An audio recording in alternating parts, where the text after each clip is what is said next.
Se non facesse rizzare i capelli potremmo chiamarla telenovela. La stiamo seguendo dal 99. È la famosa strada di Napoli dove ogni anno regolarmente ci dicono ormai è fatta e regolarmente Bernardo Iovene ci casca.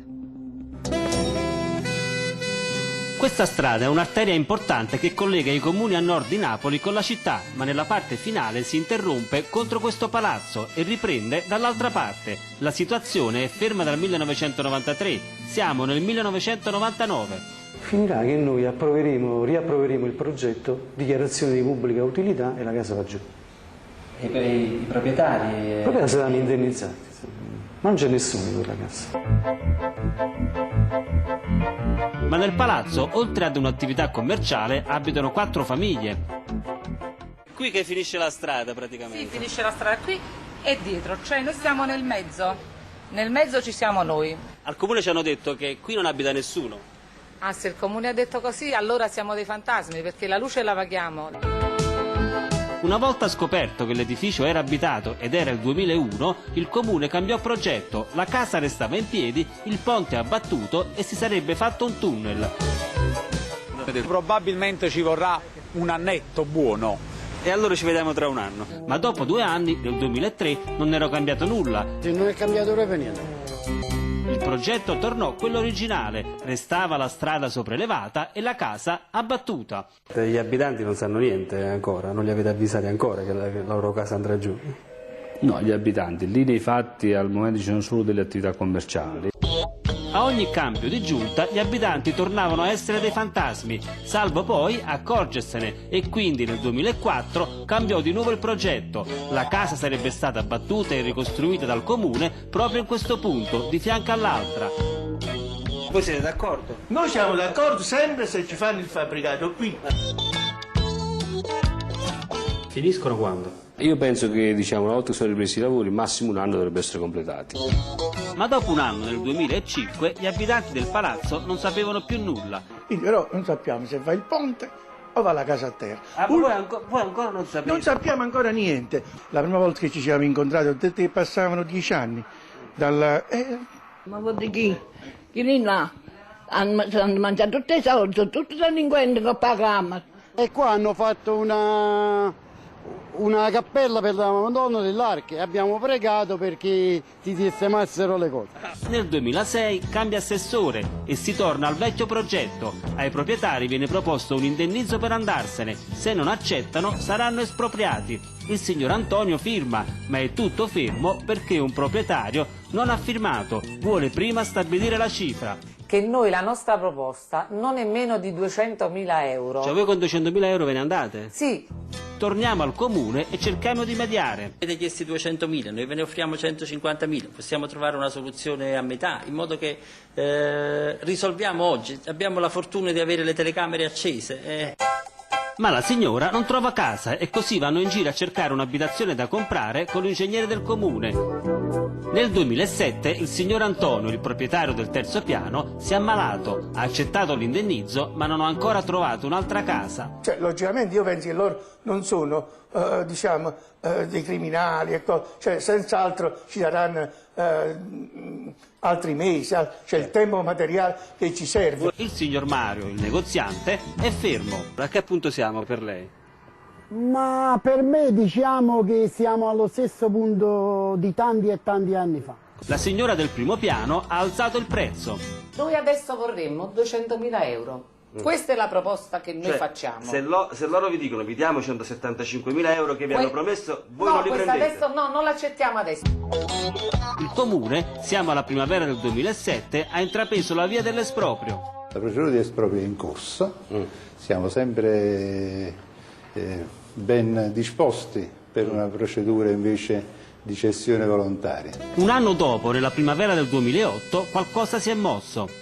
Ho accettato perché mi sono stancato, non ce la facevo più. Senta, il signor Di Carluccio? Il signor Di Carluccio è morto. Ah, è morto? Sì. Comunque è morto qua? Sì, è morto qua. È morto qua sopra. La casa dei signori Di Carluccio oggi è a disposizione del comune. Con i soldi dell'indennizzo hanno comprato una nuova casa dove vive la signora con le anziane zie. E le zie, che ormai conosco da 10 anni, mi prendono anche in giro. Mi sto facendo vecchio anch'io. Allora ero più giovane. Vabbè, ma sempre Ero più giovane. più giovane. Torniamo al nostro palazzo. Anche la signora del primo piano ha firmato. Importo pattuito quant'è? L'importo pattuito alla fine è stato di 185.000 euro. Io spero che quest'estate demoliamo il fabbricato. Ci siamo? Come può vedere ci siamo finalmente. Come andiamo? Tutto bene?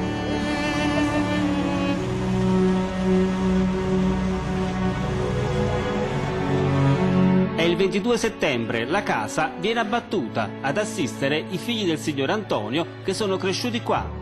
Diciamo, tutti gli affetti, tutta la storia della mia famiglia. Certo, dopo 45 anni un certo effetto si fa, no? Poi io stavo dal 69. Dal 69? Sì. È dispiaciuto un po'? Come no?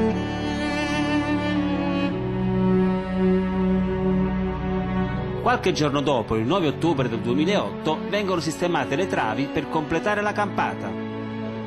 Ma queste travi erano già pronte? Queste erano dal 96.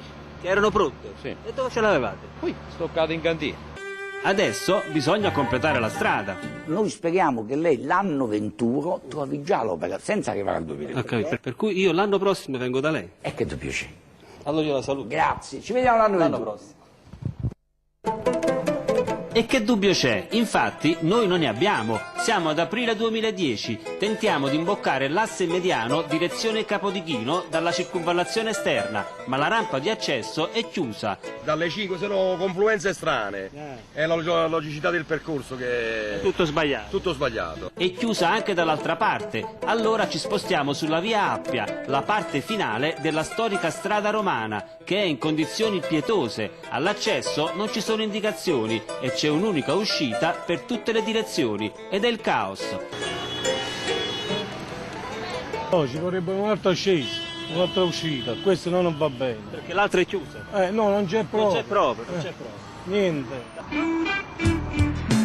Sull'asse altri svincoli sono chiusi, a tratti sembra più una strada di campagna che una superstrada e l'ultima delusione è la solita uscita obbligatoria. La strada, nonostante le promesse, non è stata completata. A presidiare la piazza è rimasto il signor Mario. Piacere. Siete amici ormai, no? Piacere, la finiamo. Insomma, in questi quasi 2 anni che avete buttato giù la casa, no? Sì. Che cosa è stato fatto? Ecco, è stato fatto il completamento della parte della piazza e quindi la riqualificazione di questa piazza. Cioè avete pavimentato questa piazza? Abbiamo pavimentato, sistemato, sempre abbiamo spostato tutti questi sottoservizi di cui le parlavo, Sì. quindi arine, gas e tutto quanto. Abbiamo cominciato a fare tutte le fondazioni. Questa qua è una fondazione. Quante ne dovete fare di queste? Le fondazioni, queste prime dobbiamo fare 4. 4 di queste qua. In 4. 2 anni ne avete fatta una. La piazza è ancora recintata, sono 22 anni che è chiusa. Peccato che non hanno fatto i giardinetti qua, però. L'hanno fatto? I giardinetti come c'era una volta. Ah, una volta c'erano i giardinetti. Sì, sì. Parco gioco per i bambini.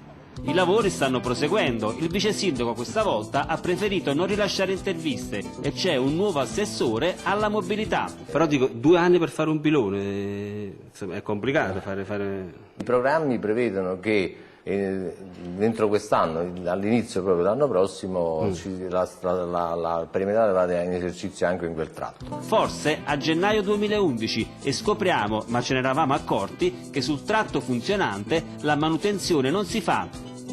Cioè, voi non la fate la manutenzione? Ma non la facciamo perché in questo momento si sta facendo l'appalto per farlo. Invece, per quanto riguarda gli svincoli chiusi, l'assessore Chiara e Tondo mi dice che sono stati costruiti male e non ci sono soldi, ci sono altre priorità. Non c'è bisogno di soldi per fare tutte queste operazioni qua. E non ci bisogno sta. di soldi. Nel senso che poi c'è un problema di priorità. I comuni a nord di Napoli, a causa di questi accessi chiusi, scoppiano di traffico. Com'è possibile che questo non sia una priorità? L'assessore è 1 anno e mezzo che ha questo compito ed è un tecnico.